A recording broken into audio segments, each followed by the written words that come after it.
যুদ্ধ, বিগ্রহ, সহিংসতায় অস্থির বিশ্ব।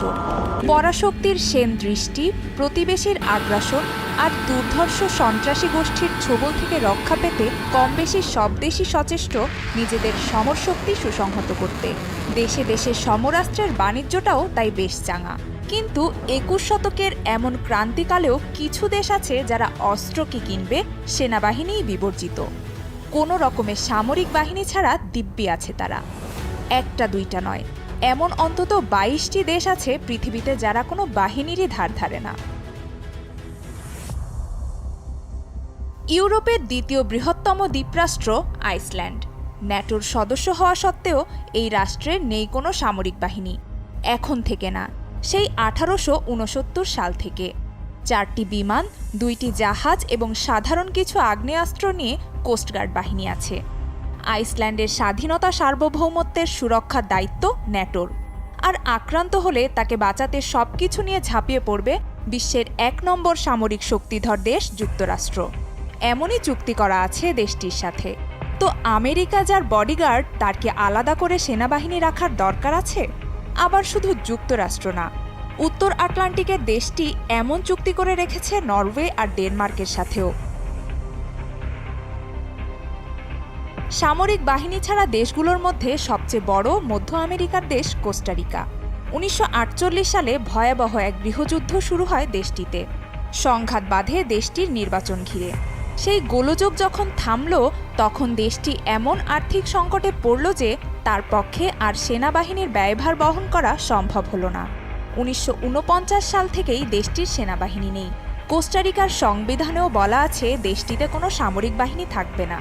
দেশটি আমেরিকার সুইজারল্যান্ড হিসেবেও পরিচিত। জাতিসংঘের শান্তি বিশ্ববিদ্যালয় এখানেই অবস্থিত। ১৯৬৮ সাল থেকে সামরিক জান্তা পানামা শাসন করে আসছিল। ৮০-র দশকের শেষ দিকে সামরিক শাসক জেনারেল ম্যানুয়েল নরিয়েগার সাথে যুক্তরাষ্ট্রের সম্পর্কের অবনতি হয়। তাকে হঠাতে সামরিক অভিযান চালায় পেন্টাগন। নরিয়েগা গ্রেফতার হয়। ক্ষমতায় এসে নতুন প্রেসিডেন্ট গিয়ের্মো এন্দারা দেশটির সামরিক বাহিনী বিলুপ্ত ঘোষণা করেন। এর পরিবর্তে খুবই সীমিত সংখ্যক আধা সামরিক বাহিনী গঠন করা হয়, যাদের ওপর অভ্যন্তরীণ আইন শৃঙ্খলা পরিস্থিতি রক্ষার দায়িত্ব অর্পিত। তবে সেনাবাহিনী বিলুপ্ত হবার পর গত ৩৪ বছরে বড় কোনো আগ্রাসনের শিকার বা নিরাপত্তা ঝুঁকিতেও পড়েনি পানামা। বিশ্বের অন্যতম ক্ষুদ্র দেশ মোনাকোতেও নেই কোনো সশস্ত্র বাহিনী। এখন নয়, আরও ৩০০ বছর আগে থেকেই দেশটি রাষ্ট্রীয় সামরিক বাহিনী বিবর্জিত। দেশটির প্রতিরক্ষায় চুক্তিবদ্ধ ফরাসি সরকার। ফ্রান্সের সাথে চুক্তির ভিত্তিতে মোনাকো সেনাবাহিনী গড়ে তোলেনি প্রায় ৩০০ বছর। মোনাকোর মতো ইউরোপ আর ওশেনিয়ার বেশ কিছু মাইক্রোস্টেট রয়েছে যারা কিনা কোনো সামরিক বাহিনী ছাড়াই স্বাধীনভাবে টিকে আছে।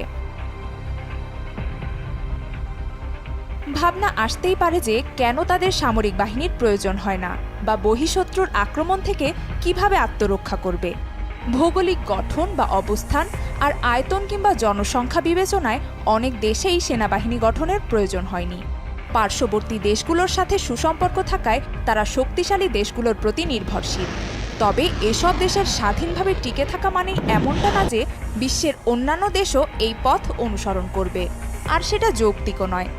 এক একটি দেশের ভূরাজনৈতিক বাস্তবতা ঠিক করে দেয় দেশটির কেমন সশস্ত্র বাহিনী প্রয়োজন আর তার পেছনে কতটা অর্থ ব্যয় করা দরকার।